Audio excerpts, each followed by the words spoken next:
Three Chinese cars are coming for the global market in 2026. One of them already outsold the Tesla Model Y in its very first year. One costs less than most people's monthly car payment, but comes with 4 airbags standard, a rotating touchscreen, and a real-world range of up to 200 miles. And just won Car of the Year in the UK against every German, Japanese, and Korean rival on the market. If you think cheap Chinese cars are still the punchline they were 15 years ago, stick around because the numbers are about to change your mind.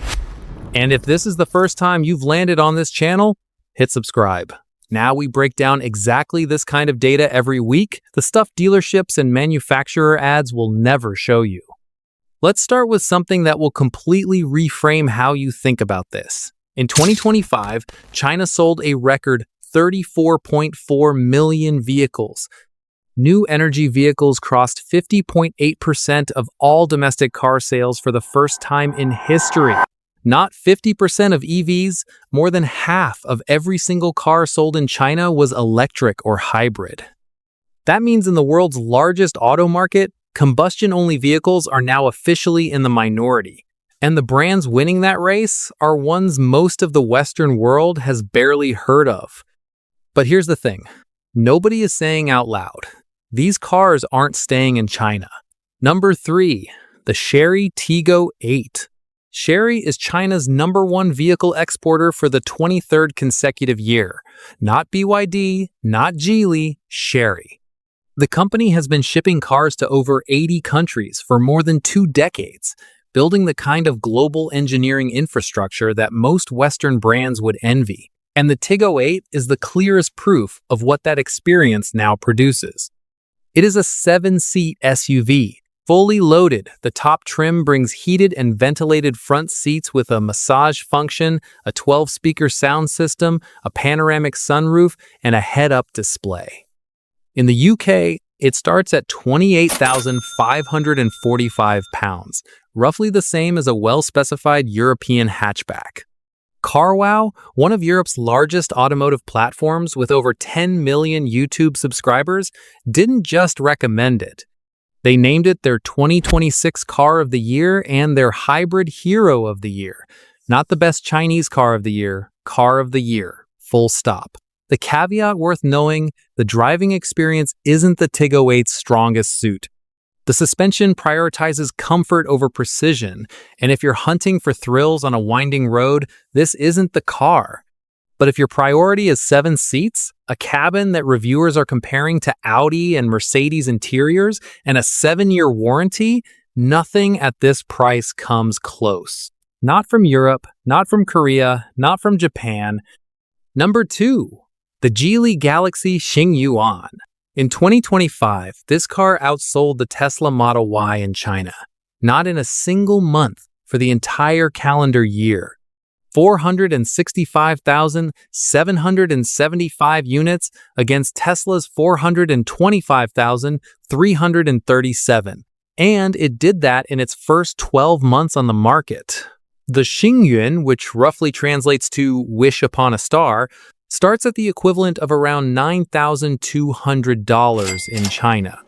For that money, you get a 5-door hatchback running CATL lithium iron phosphate batteries, a range of either 310 or 410 kilometers depending on the pack, an L2 driver assistance system, 6 airbags, and fast charging support as standard. The body is 4,135 millimeters long with a wheelbase of 2,650 millimeters larger than a Volkswagen Golf.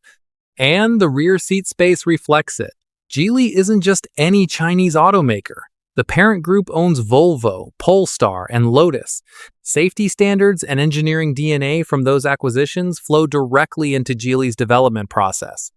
The Xingyuan's LFP cells come from CATL, the same battery supplier used by Tesla globally. This isn't budget engineering dressed up with a fancy badge. It is serious engineering at a price point that serious manufacturers can't come near. The car is already rolling out globally. In Malaysia, it's the Proton EMOS 5, showcased at the ASEAN Summit with both the Malaysian and Chinese heads of government present. in Brazil, Indonesia, Vietnam, Mexico, and Costa Rica. It's the Geely EX2. It's confirmed for the UK in 2026, with prices expected to start around £20,000, undercutting the Renault 5, the Peugeot E2, 108, and the Volkswagen ID3 on sticker price. Number 1. The BYD Seagull. When BYD opened pre-orders for the Seagull at the Shanghai Auto Show in April 2023, they received 10,000 orders in 24 hours. The 200,000th unit came off the production line 7 months after the car first went on sale.